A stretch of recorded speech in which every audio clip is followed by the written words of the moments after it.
Hello guys, welcome back to the channel again. आज की हमारी वीडियो स्ट्रगल इन कनाडा से रिलेटेड होने वाली है, क्योंकि ये हर एक इमिग्रेंट, चाहे वो इंटरनेशनल स्टूडेंट है या टेम्प्रेरी वर्क परमिट पर आ रहे हैं या पीआर पर आ रहे हैं, सबकी एक लाइफ में फेज आता ही है जब हम कनाडा आते हैं। तो आपको कुछ चीज़ों का ध्यान भी रखना पड़ता है, साथ के साथ कुछ चीज़ें ऐसी होती हैं जो आपको फेस करनी पड़ती है और आप उसके लिए शायद मेंटली प्रिपेयर्ड नहीं होते हैं। तो हम एक एक करके इस वीडियो के अंदर वो सारी सर्कमस्टांसेस को डिस्कस करेंगे डिटेल के अंदर, और साथ में मैं आपको ये भी बताऊंगी कि आपको हर सिचुएशन में क्या करना चाहिए। हमारा जो फर्स्ट पॉइंट है that is cultural shock. Cultural shock यहाँ पर सिर्फ रीति रिवाजों के रिलेटेड नहीं है। आपका ऐसी बहुत सारी चीज़ें आती हैं जो आपने शायद अपनी बैक होम कंट्री में कभी चाइल्डहुड टाइम में फील नहीं किया, देखी नहीं है। जैसे कि आपकी रूल्स एंड रेगुलेशन। गाइज, यहाँ पर सब लोगों को रूल्स एंड रेगुलेशन फॉलो करने की बहुत ही ज़्यादा आदत होती है, मतलब वो बहुत अडेप्टेड है इस चीज़ को लेके। लेकिन अगर हम अपनी बात करते हैं तो शायद हमें फर्स्ट फेज के अंदर बहुत नोटिस करना पड़ता है हर चीज़ को। जैसे ट्रैफिक रूल्स होते हैं आपके, अगर आप लाइट क्रॉस कर रहे हैं तो हम लोग क्या करते हैं कि अगर गाड़ी नहीं आ रही है तो नॉर्मली जंप करके क्रॉस कर जाते हैं। ये लोग पेशेंटली वेट करते हैं देन क्रॉस करते हैं। इसके अलावा यहाँ पर जो लोग हैं वो आपस में एक दूसरे को ग्रीट करते रहते हैं, चाहे वो जानते हैं चाहे नहीं जानते हैं। हम लोगों को ये आदत शायद होती नहीं है कि अगर हम नहीं जानते तो भी हम लोग हेलो हाय विश कर रहे हैं। तो इट्स अ गुड हैबिट दो, बट यहाँ पर हमें आदत नहीं होती है तो हमें थोड़ा सा टाइम लगता है समझने में। तो इस तरीके की जब आप डिफरेंसेस देखते हैं ना, कि हम जहाँ रहते थे हमने बचपन से जो चीज़ें देखी हैं और यहाँ पर आके क्या मतलब देख रहे हैं या फिर उसको कैसे अडेप्ट कर रहे हैं, तो इसी को शायद हम कल्चरल शॉक बोलते हैं। तो एक बार तो सबके साथ ये होता है, तो don't worry, you just have to notice the thing and you just go with the flow. Next आता है हम लोगों का लैंग्वेज बैरियर।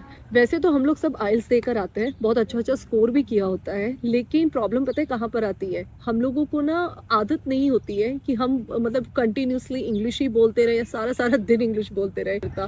तो ये भी एक पार्ट है हमारी लाइफ का यहाँ पर, कि आपको स्टार्टिंग में आके ना थोड़ा सा स्ट्रगल फील होता है, बट फिर आप यूज्ड टू हो जाते हैं, क्योंकि नॉर्मली जहाँ आपके वर्किंग प्लेस होते हैं, आपकी क्लासेस होती है, वहाँ बहुत डाइवर्स कल्चर आपको देखने को मिलता है।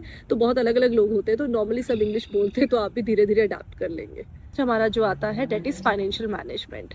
आपको गाइज यहाँ पर इनिशियल डेज के अंदर बहुत प्रॉब्लम आती है कि आपको कितना सेव करना है, कितना खर्च करना है, और करेंसी भी टोटली डिफरेंट होती है। देन आपके जो रूल्स होते हैं, जो आपकी फैसिलिटीज़ होती हैं, बैंकिंग्स होती हैं, आपके लिए सब कुछ न्यू होता है। तो आई थिंक आपको बहुत धीरे धीरे समझ में आता है कि आपको कैसे सेविंग्स में जाना है, किस तरीके से आपको अपने खर्चे डिस्ट्रीब्यूट करने हैं। तो it's a very difficult part, but still it's manageable once you get into the process.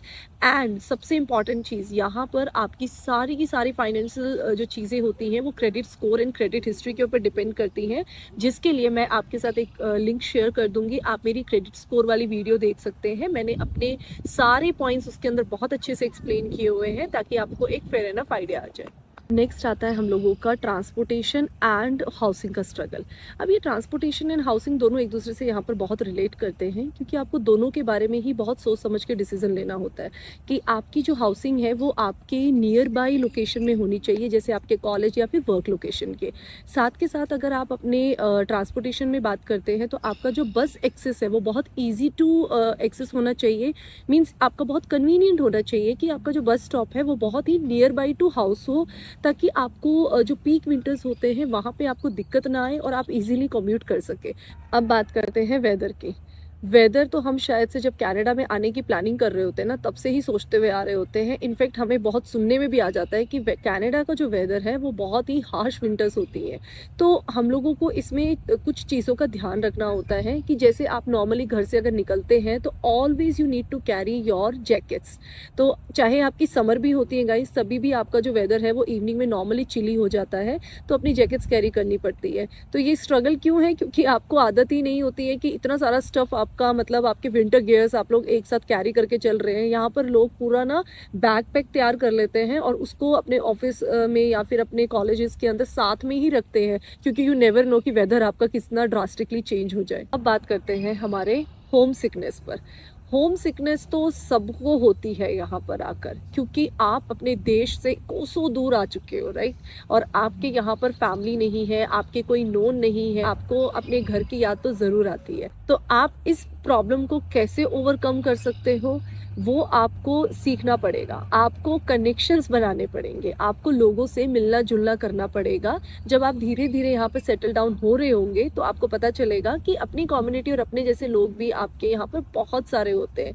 तो आप धीरे धीरे उनके साथ अच्छे से नेटवर्क क्रिएट कीजिए, उनके साथ मिलना जुलना कीजिए, थोड़ी सी मतलब गैदरिंग कीजिए, तो आपको क्या है ना कि एक सर्कल मिल जाएगा, तो आपको शायद घर की याद कम आएगी। अब हम बात करते हैं मेडिकल सिचुएशन की। गाइस, इंडिया में ना हमें एक आदत होती है कि अगर कुछ भी हुआ है ना, छोटे सी भी कोई प्रॉब्लम हो गई है ना, कि चलो डॉक्टर के पास। बट यहाँ पर ऐसा नहीं है, और जाना भी मत। अगर आपको फीवर भी हुआ है तो एक एडविल आती है यहाँ पे, नॉर्मली सब लोग वही लेते हैं इनिशियली। देन अगर आपको एक दिन बाद फील होता है कि वो नहीं ओवरकम हो रहा है, तो आप डॉक्टर को प्रेफर करते हैं, क्योंकि यहाँ पर शायद से डॉक्टर्स की अभी इतनी शॉर्टेज है, या फिर यहाँ का एक सिस्टम है कि ये लोग सिर्फ जो सीरियस प्रॉब्लम्स होती है ना, उन्हीं को एंटरटेन करते हैं। So in that scenario you just have to follow one tip कि जब आप यहाँ पर आ रहे हैं तो आप अपने डॉक्टर से एक प्रिस्क्राइब्ड मेडिसिन का कलेक्शन लेकर आइए, ताकि आपकी कोई छोटी मोटी जो प्रॉब्लम्स होती है उस टाइम पे आप एक अपनी मेडिसिन ले सकें और अपना ध्यान रख सकें। गाइज, हम बात करते हैं जॉब्स की। जब हम लोगों को यहाँ पे आके अपनी फर्स्ट जॉब ढूंढनी पड़ती है ना, रियल स्ट्रगल तो वहाँ पे फील होता है कि यार मैं 1 साल तक कॉलेज पढ़ा या 2 साल तक कॉलेज पढ़ा, या फिर मैं डायरेक्टली पीआर पे आ गया, मेरे को तो जैसे कनाडा को आते ही जॉब ऑफर कर देनी चाहिए थी। नहीं, आपको सच में स्ट्रगल फील होता है, और ये है भी गाइस। यहाँ पर 2023 के अंदर क्योंकि बहुत सारे इमिग्रेंट्स आ गए हैं ना, तो वो थोड़ा सा राइज भी हो चुका है। मेरी एक वीडियो बनाई है हालांकि मैंने, जिसमें आप अगर फॉलो करेंगे तो आपको पता चलेगा कि किस तरीके से मैंने अपनी फर्स्ट जॉब यहाँ पर बहुत कम टाइम के अंदर मिल गई थी। तो आपने भी सेम प्रोसेस करना है, आपको भी स्टेप बाय स्टेप चलना है। थोड़ा सा भाग दौड़ आपको ज़रूर करनी पड़ेगी, लेकिन जॉब आपको मिल जाएगी। तो थोड़ी सी हिम्मत रखिएगा, और अपना एक नेटवर्क जो आप क्रिएट कर ही रहे होंगे, या फिर आपने नहीं किया तो आप स्टार्ट कर दीजिए। अपनी नेटवर्किंग प्रॉपर रखिएगा, क्योंकि रेफरेंसेस से जॉब जो है कनाडा में बहुत ईजीली लग जाती है। तो I think this is fair enough idea कि आपको अपनी जॉब कैसे ढूंढनी है, तो इसमें भी आपको इतना टेंशन लेने की ज़रूरत नहीं है। सो आई होप गाइज, आज की वीडियो से आप लोगों को बहुत हेल्प मिली होगी। So for all new immigrants, welcome to Canada and start your journey with all the following tips we have discussed in the video. So मिलते हैं नेक्स्ट वीडियो के अंदर, तब तक के लिए टेक केयर एंड बाय।